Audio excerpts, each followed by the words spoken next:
everyone, and welcome to Movie Reviews number 4, 310 to Yuma.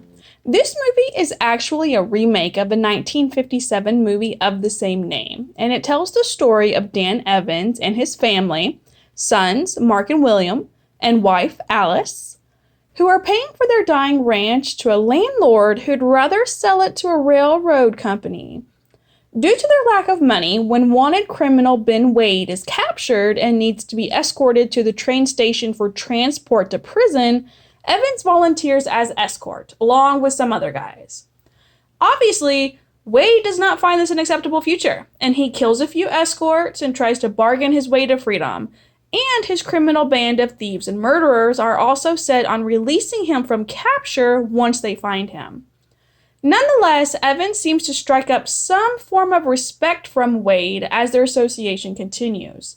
When Evans gets Wade to the train station town, Wade has a prime opportunity to escape and flee back to freedom, but Evans lets his embarrassing sob story out and Wade agrees to let himself be put on the train so Evans looks like a big man in front of his family. That's not where it ends, but I won't entirely spoil the ending here should you want to be surprised about whether Evans succeeds or not. I had seen this movie once before, and I think I got it during my Logan Lerman phase. It is as Western as I get, really, and there are things I do like about it. The characterization of Ben Wade is probably at the top for me because I do love me a good bad guy, and Wade gets some of the best developments of the movie. Absolutely, he comes off as a total bastard. Call him off. Why should I? Because you're not all bad.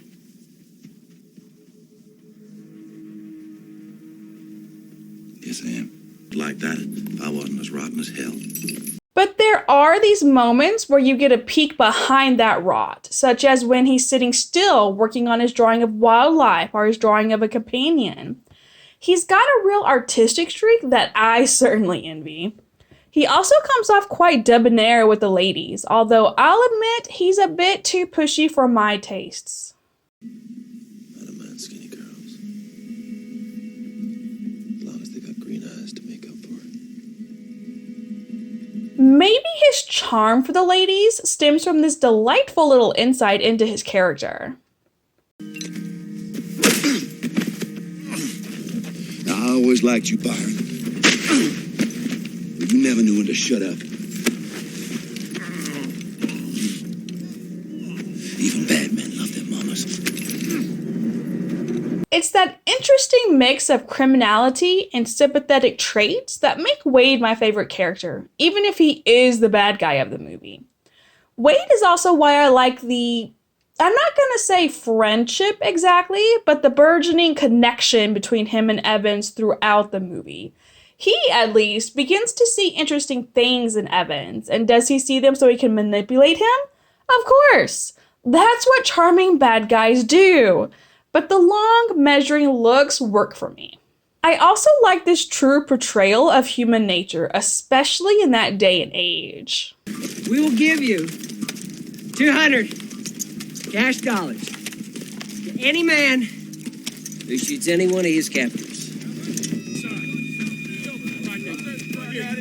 I'll take 200. Give me the money. Well, you gotta shoot him first. Then people start loading up, and these are likely fine, upstanding, everyday people. It simply doesn't matter who's right or who's wrong, though. All that matters is who's giving away the money. As with any Western, you'd expect a fair amount of gunfights, and this movie doesn't disappoint. I like a good gunfight, and I'm pretty satisfied with those we get. Now it's time for the things I don't like about this movie, and it's a pretty significant list. I said I like the characterization of Ben Wade, and I do, but there's one thing about him that bugs me. He leads a crew of thieves and murderers, and he does this because he can't thieve and murder on his own, really. At least not the big scores they go for. That relationship requires a certain level of trust that Wade fails to provide because, yeah, he totally shoots his crew. He does it once toward the beginning.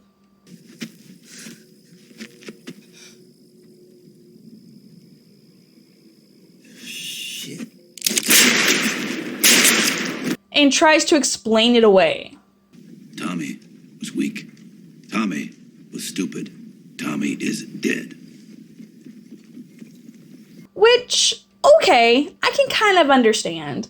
They're thieves and murderers. They can't afford to make all that many mistakes. But imagine that kind of work environment where if you make one mistake, however big or small, it's no, you're cut from the team or out of the next theft. No, it's you're dead. The end. That's a toxic environment, and it leads me to wonder why in the world his crew is so loyal to him. Particularly this guy. Oh, this guy. I'm going to flat out say that Charlie Prince loves Wade.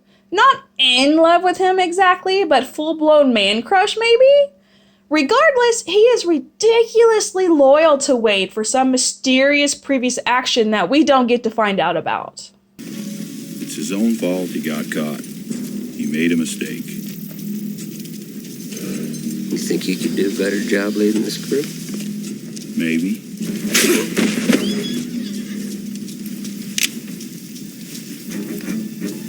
You forgot what he done for us.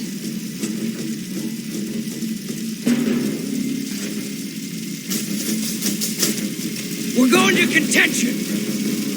Like, you can't buy that kind of loyalty, right? But this is what Wade does to that loyalty.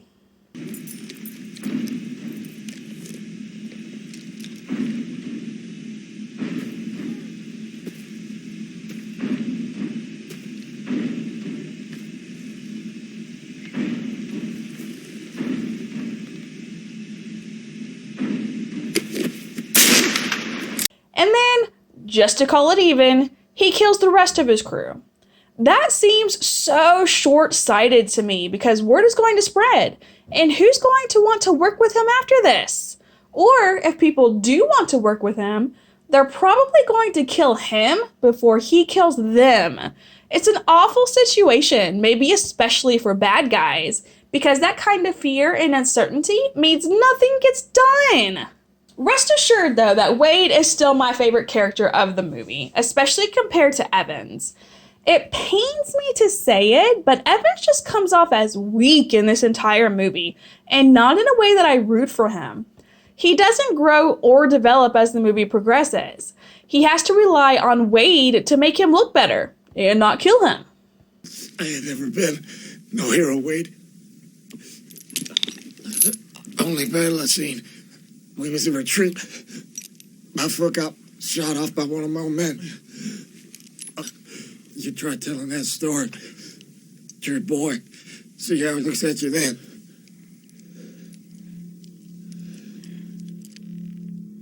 Evans' concern about how his boy looks at him is a serious concern, to be fair, because William does not at all respect his father. And that bleeds through to me as the viewer. Maybe it's because I was in my Logan Lerman phase and cared more about his character than the others, but he set the tone for me when it comes to Dan Evans. I'll take care of this.